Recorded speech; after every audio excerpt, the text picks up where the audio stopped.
ছিল আম্মা আম্মা, বাবাও নাই, তুও নাই, একটা ভাইও নাই, একটা বোনও নাই, কোথায় চলে গেলি?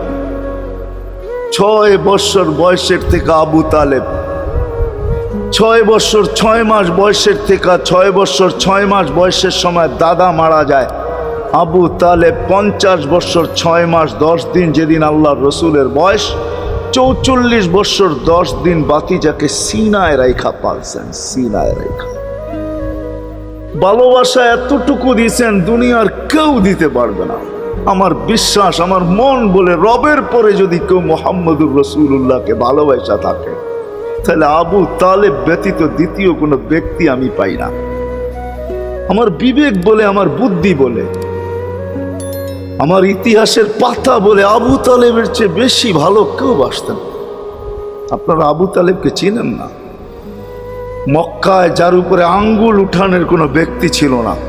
মক্কা ভূখণ্ডে, আরব ভূখণ্ডে, মক্কা তো দূরের কথা, আরব ভূখণ্ডে কেউ যার উপরে আঙ্গুল উঠানের ক্ষমতা ছিল না। খারাপ দৃষ্টিতে যদি আঙ্গুল উঠাইতো তো পাঞ্জার থেকে সাথে সাথে পৃথক হয়ে যেত। এরকম ব্যক্তিত্বের মালিক। 4টা বৎসর বাতিজার ভালোবাসায় পাতা চাবাইছে, অবরুদ্ধ জীবন কাটাইছে। ওলামাকে জিজ্ঞাসা করে, অবরুদ্ধ জীবন। আবু তালেবকে অবরুদ্ধ করবে মক্কায় কোনো ব্যক্তি? মক্কার মাটি এরকম সন্তান জন্ম দেয় না, প্রশ্নই উঠে না। ইতিহাস আমাকে বলে আবু তালেব 4 বৎসর পাতা চাবাইছেন, অবরুদ্ধ জীবন কাটাইছেন, শুধু বাতিজার দিকে দেখা। যতদিন পর্যন্ত জীবিত ছিল, ইতিহাস বলে মক্কার কাফেররা আল্লাহ রসুলকে শারীরিক কষ্ট দেওয়ার সাহস করেন নাই। সবাই যখন বিছনায় ছিলেন তখনও না, মৃত্যু শয্যায় যখন কাতরাইতে ছিল তখনও কেউ সাহস করে নাই। বলছে এই শরীরে যতক্ষণ পর্যন্ত রূহ আছে, যদি বাতিজাকে শারীরিক কষ্ট দেয়, চাই সেটা একটা পাথরের কণা হোক, আবু তালেব জীবিত হয়ে উঠবে আর পাথর মারবে না আমাদের গায়ে। জিজ্ঞাসা করবে এটা কোন পাহাড়ের, ওই পাহাড় উঠায় নিয়ে আস, মার ওর মাথায়, আমার বাতিজার গায়ে পাথরের কণা। এতটুকু ব্যক্তিত্ব। 4 বৎসর পাথরের পাতা যাব। ভালোবাসা যদি শুধু ভালোবাসাই থাকে, তাহলে আবু তালেবের চেয়ে কেউ ভালোবাসা দেখাইতে পারে না দুনিয়ায়। হয় এই জন্যই তো আল্লাহ রসুল, যার ইশারা পাইলে ভাগ্য খোলে, ইশারা পাইলে, অথচ যার ঘুম 6 বৎসর 6 মাস বয়সের বাচ্চা, যে মাকে হারায় ফেলছে, বাবাকে হারায় ফেলছে, না একটা ভাই ছিল, না একটা বোন ছিল, না আপনজন ছিল, দুজাহানের বাদশাহ যিনি, যাকে তৈরি না করলে আল্লাহ কিছুই করতেন।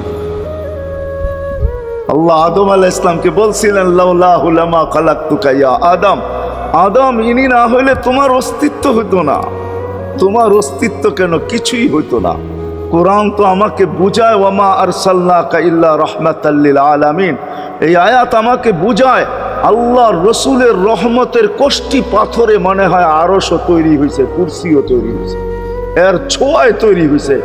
রসুলকে আল্লাহ রহমত বানাইছেন, এক কোষ্ঠী পাথর, এক পাথর, পরশ পাথর, যার ছোঁয়া দিছেন আর তৈরি হয়েছে, ছোঁয়া দিছেন আর তৈরি হয়েছে। তৈরি যখন সব শেষ, তখন আল্লাহ ঘোষণা দিছেন ওমা আরসালনাকা ইল্লা রাহমাতাল লিল আলামিন। সমগ্র জগতের জন্য আপনি রহমত। ওই মুহাম্মদুর রাসূলুল্লাহর ইঙ্গিত পাইলে ভাগ্য খুলতো, ইঙ্গিত। আবু তালেবের বুকে তো আল্লাহ রসুলের রাত্র কাটছে। ইতিহাস আমাকে বলে, আমার বিবেক বলে, আমার বুদ্ধি বলে, আমার বিদ্যা বলে। আল্লাহর রসুল গুইসাবকে ইশারা করছেন, সে মরাটা জীবিত হইয়া চিৎকার দিতে দেরি করে না, লাব্বাইক ওয়া সাদাইক ইয়া যাইনা ওয়াফা ইয়াউমিল কিয়ামা। গুইসাব বলতেছিল দোজাহানের বাদশাহ, ইশারা করতে দেরি, আমার ভাগ্য খুলতে দেরি হয় নাই। কিয়ামত পর্যন্তর জন্য আমার ভাগ্য খোলা গেছে। তা আল্লাহর রসুল বলছে এত সুন্দর আরবি বলিস, শিখলি তো শিখলি কোত্থেকে, তোকে কিছু আরো জিজ্ঞাসা করি, লিমান তাবুদ, এবাদত কার করিস?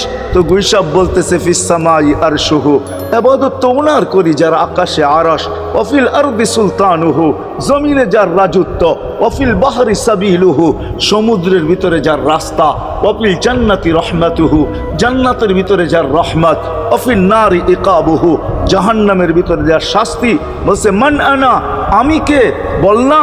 তো বলছে আনতা রাসূল রাব্বিল আলামিন, আপনি সমগ্র জগতের রবের রসুল, খাতামান নবিয়্যিন, আপনার পরে আর কোনো নবী আসবে না, আপনি নবুয়তের ঘরের তালা, এই ঘরে আর কেউ ঢুকবেও না, আর কেউ বাহির হবে না, আপনি সর্বশেষ নবী। মান আমানা বিকা ফাজ, যে আপনার গোলাম হবে, আপনার অনুগত্য হবে, শুধু ভালোবাসবে না, আপনার অনুগত্য হবে, তার কপাল আমার মতো খোলা যাবে। ওমান কাযিবা খাবা ওয়া খাসির, যার ইঙ্গিত পাইলে ভাগ্য খোলে। হায় হায়, যার শরীরে টাচ লাগলে ভাগ্য খোলে। আল্লাহ রসুল জুমার নামাজ পড়াইতেন খেজুর গাছের উপরে পিঠ লাগায়া। ওই সময় মেম্বর ছিল না, কে জানি কোত্থেকে মেম্বরের প্রযুক্তি শিখা আসছে। আইসা বলছে ইয়া রাসূলুল্লাহ, মেম্বর বানায়া দেই। আর কতদিন দাঁড়ায় দাঁড়ায় খুতবা দিবেন, মেম্বরে উঠবেন বসবেন খুতবা দিবেন।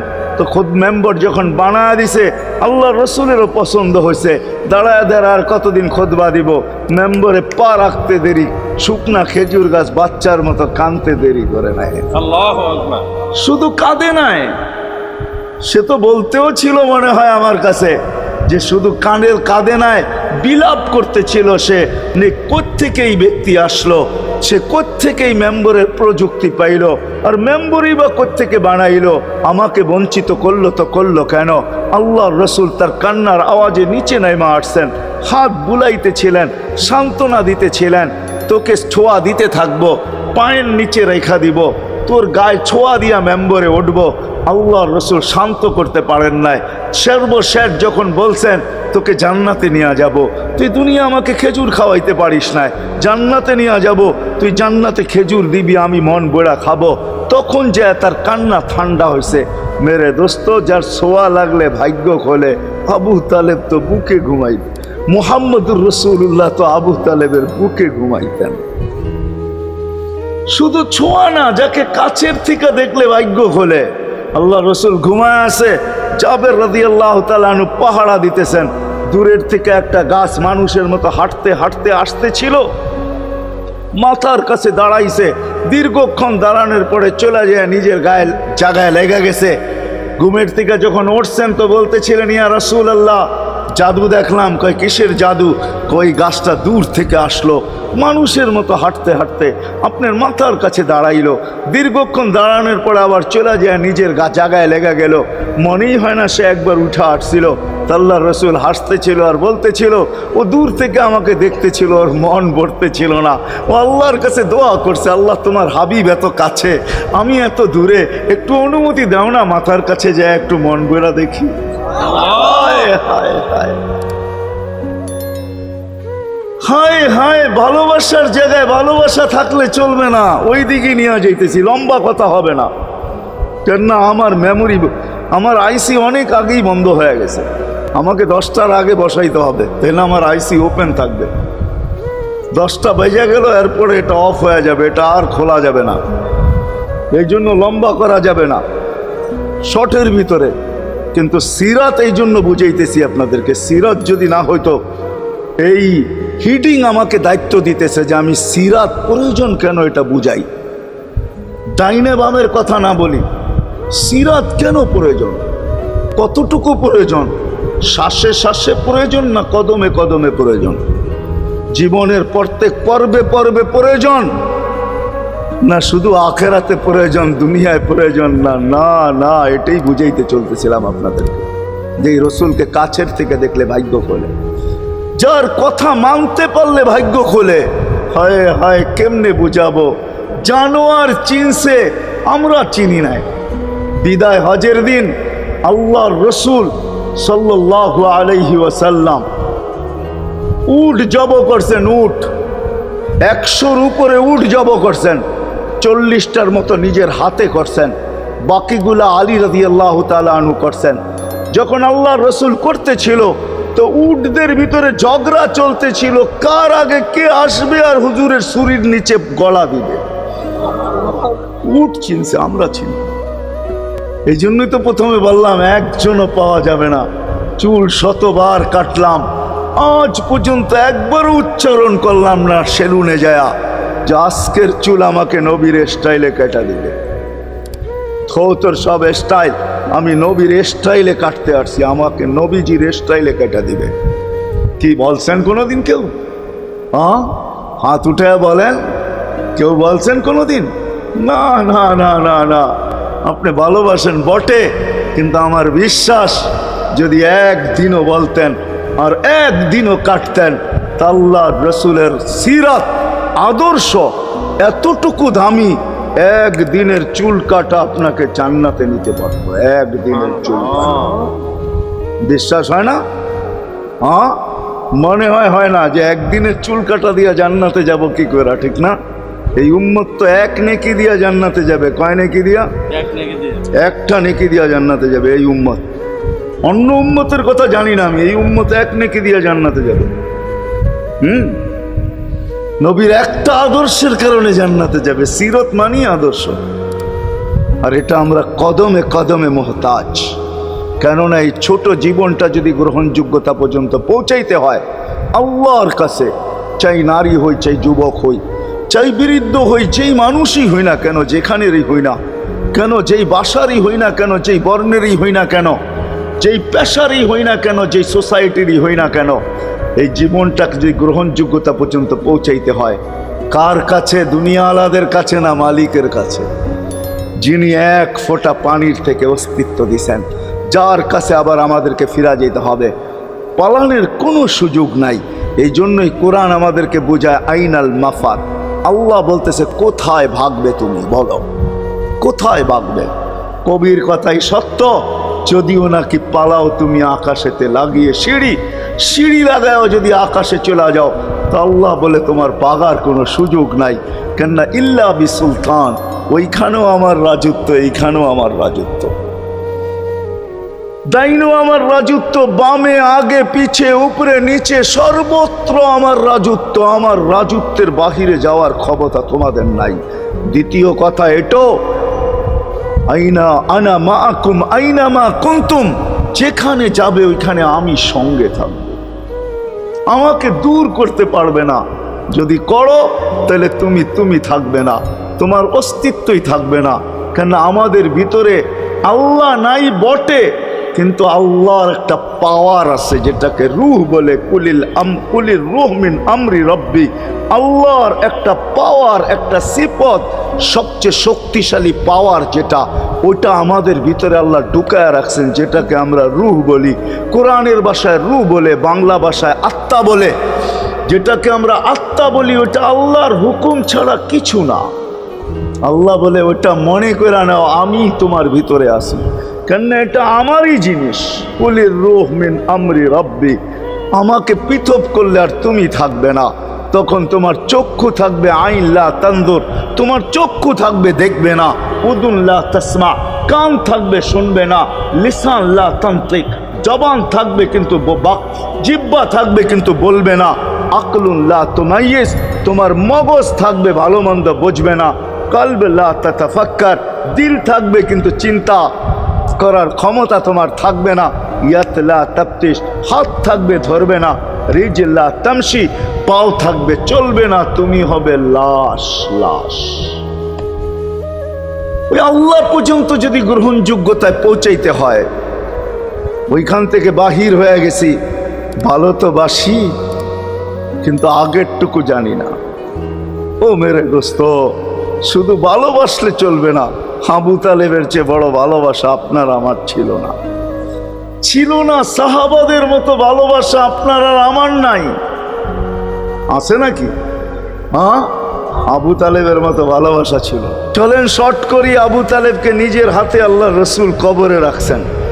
যখন রাখতেছিলেন তখন চিৎকার দিতেছিলেন, আম্মি মা তারাক্তালি সাবিলা, চাচা কোনো রাস্তা রাখলেন না আমার জন্য। বলছিলাম কলেমা পড়লেন না। বলছিলাম ঠোঁটটা হেলাইলেন না। বলছিলাম চুপ থাকেন, তাও থাকলেন না। সর্বশেষ একটা চিৎকার দিলেন, আলা মিল্লাতি আব্দুল মুত্তালিব, আব্দুল মুত্তালিবের ধর্মের উপরে চলে যেতেছি। এই কথা বলে দুনিয়ার থেকে বিদায় নিলেন। চুপও যদি থাকতেন তো আমার জন্য কোনো সুযোগ হইতো। চাচা, ও চাচা, আমার জন্য কোনো রাস্তা রাখলেন না। ভালোবাসা কাজে দিবে না। এই জন্য চলেন, জীবনটাকে গ্রহণযোগ্যতা পর্যন্ত পৌঁছাইতে হইলে কদমে কদমে মুহাম্মদুর রাসূলুল্লাহর আদর্শ লাগবে, যেটাকে আরবি ভাষায় সিরাত বলে, যেটাকে কেরিয়ার বলে। আল্লাহর রসুলের কেরিয়ার লাগবে, আল্লাহর রসুলের আদর্শ লাগবে, আল্লাহর রসুলের সিরত লাগবে, আল্লাহর রসুলের চরিত্র লাগবে। এই জন্যই আল্লাহ কোরআনে বলছেন, লাকাদ কানা লাকুম ফি রাসূলিল্লাহি উসওয়াতুন হাসানা, তোমরা লিমান কানা ইয়ারজুল্লাহ, তোমরা যদি আমাকে পাইতে চাও তাহলে আমার আদর্শ সহজ করছেন, কঠিন করেন নাই। আল্লাহ কঠিন করতে পারতেন, আল্লাহ সহজ করছেন। কেননা আসলে উদ্দেশ্য ছিল আল্লাহকেই মানা, আল্লাহকে মানা উদ্দেশ্য ছিল। কিন্তু আল্লাহকে চোখে দেখা যায় না, মানবে তো মানবে কি করে? আল্লাহর কথা শোনা যায় না, তো আল্লাহকে মানবে তো মানবে কি করে? আল্লাহকে তো দেখা যায় না, আল্লাহকে তো আল্লাহর কথা শোনা যায় না, আল্লাহকে ধ্যান ধারণায় আনা যায় না, কোনো ধ্যান ধারণার ভিতরে আনা যায় না যে আল্লাহর আকৃতি এরকম। আল্লাহকে ধ্যান ধারণায় আনা যায় না, বর্ণনা দিয়ে শেষ করা যায় না। আল্লাহর বর্ণনা দিয়ে কেউ শেষ করতে পারবে না। কোরআন বড় কিছু আমাদেরকে বুঝাইছেন, অনেক বুঝাইছেন যে আল্লাহর বর্ণনা দিয়ে শেষ করা যাবে না। আল্লাহ শুধু আল্লাহ না, 99 নাম দেখলেই বোঝা যায় যে আল্লাহকে। আল্লাহ শুধু আল্লাহ না, আল্লাহ 99টা পদের অধিকারী। বিদায় আল্লাহ ধরা ছোঁয়ার বাহিরে আল্লাহ মানুষ প্রশ্ন করতে পারে, আপনাকে মানবো তো মানবো কি কইরা, পাবো তো পাবো কি কইরা? তো আল্লাহ আসান করছেন যে আমার নবীর আদর্শের ভিতরে আমি লুকায়িত আছি। ফুলের ভিতরে যেরকম ঘেরান লুকায়িত থাকে, আমার নবীর আদর্শের ভিতরে আমি লুকায়িত। নবীর আদর্শ মানতে থাকবে, আমাকে পাইতে থাকবে। এই জন্যই রাসূলুল্লাহর আদর্শ দরকার, সিরাত দরকার, কেরিয়ার দরকার। আর কেন আপনি আদর্শ মানবেন না? জীবনটাই তো আপনার জন্য আমার জন্য ছিল, ঠিক না? চোখের পানি ছিল তো আপনার জন্য, চিৎকার ছিল তো আপনার জন্য, রাত ছিল তো আপনার আমার জন্য, দিন ছিল তো আপনার আমার জন্য। দুনিয়ার কোনো মুহূর্ত নাই যেখানে যে আপনাকে আমাকে ভুলে গেছেন, এমন কোনো মুহূর্ত নাই। আরশে যাইও আপনাকে আমাকে ভুলেন নাই। যখন আরশে গেছে, আমার বিবেক বলে ওইখানে হারায়া যাওয়া দরকার ছিল। মুসা আলাইহিস সালামকে আল্লাহ আরশ থেকে নিজেকে দেখানোর জন্য তাজাল্লি দিছেন। শুধু তাজাল্লি, আকৃতি না, তাজাল্লি দিছেন। 40 দিন বেহুশ ছিলেন, 40 দিন, 40 দিন। অথচ বন্ধু দুইজনে পাশাপাশি বসা, কাবা কাউসাইনি আও আদনা ফাদানা ফাতাদাল্লা ফাআওহা ইলা আবদিহি মা আওহা, পাশাপাশি বসা আছেন।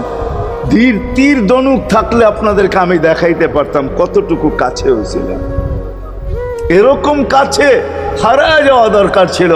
আল্লাহ যখন জিজ্ঞাসা করছেন কি চাইতে আসছেন, আসআলুকা উম্মতি, এইখানে উম্মত চাবো না তো আর চাবো কি? এই সুযোগ পাবো আর পাবো কখন? এই টেবিলে উম্মত না উঠলে উঠবে কোথায়? এরকম কাছে হব তো হব কখন? এত কাছে পাবো তো পাবো কখন? এত কাছে হব তো হব কখন? এরকম পরিবেশ হবে তো হবে কখন? আপনি এরকম খুশি আবার হবেন তো হবেন কখন? আপনি আমাকে ডাইকা নিয়ে আসছেন, মেহমান বানায়া, আপনি মেজবান, উম্মত চাই। তো আল্লাহ জিজ্ঞাসা করছে এইখানে উম্মত? তো যুক্তি দিতেছে, আনতা রব্বুল করিম আনা নবিয়ুর রহিম কাইফা তুদাইয়ু হাদিল উম্মাহ বাইনাল কারিমি ওয়ার রহিম। শুরুতে আপনি, শেষে আমি। শুরুতে আপনি রব্বে করিম, শেষে আমি নবী রহিম। দুইয়ের মাঝে উম্মত জাহান্নামে চলে যাবে। আমি আমার মনকে বুঝাইতে পারবো না, আমি উম্মত চাই।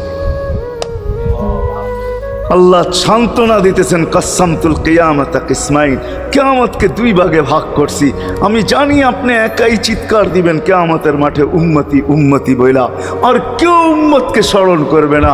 নবীরা তো মাকেও স্মরণ করবে না, বোনকেও স্মরণ করবে না। সবাই নাফসি নাফসি বলবে, আপনি উম্মতি বইলা চিৎকার দিবেন। বিদায় কিয়ামত আপনার আর আমার মাঝে ভাগ, আর কারো মাঝে না। সালতো তা সাফি তো সাফা, ওই দিন আপনি চাইতে থাকবেন, আমি দিতে থাকবো। আপনি সুপারিশ করবেন, আমি মঞ্জুর করতে থাকবো। লা ইউখজি কাফি উম্মতিক, আপনার উম্মতের ব্যাপারে আপনাকে আমি লজ্জিত করব না। কোরআন আসছে আল্লাহর রসুলের কাছে, অদ্দুহা ওয়াল লাইল ইদা সাজা মা ওয়াদ্দাআকা রাব্বুকা ওয়া মা ক্বালা। এই সূরার ভিতরেই আছে সাউফা ইউতিকা রাব্বুকা ফাতারদা, আপনাকে আমি রাজি করে ছাড়বো। কোরআন যখন নাজিল হইতেন তো কি অবস্থা হইতো ওলামারা জানে।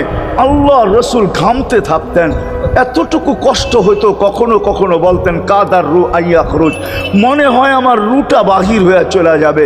ওই কষ্টের ভিতরে জিবরিল যখন সাউফা ইউতিকা রাব্বুকা ফাতারদা পড়তেছিল, ওইখানেই থামায়া দিছে, জিবরিল থামো। বলছে কেন, সূরা এখনো শেষ হয় নাই। বলছে থামো, আল্লাহ আমাকে রাজি করতে চাইতেছেন, আমি এই মুহূর্তেই আল্লাহর কাছে কিছু চাইতে চাইতেছি। বলছে তোমাকে সাক্ষী রেখা। বলছে কি চাবে? তো চিৎকার দিয়া বলতেছে ইলাহি লান আরদা, ইলাহি লান আরদা হাত্তা ইয়াকুনা ওয়াহিদ মিন উম্মতি ফিন নার। ও মাবুদ, ও ইলাহি, ও আল্লাহ, এক উম্মত জাহান্নামে থাকা পর্যন্ত আপনার উপরে রাজি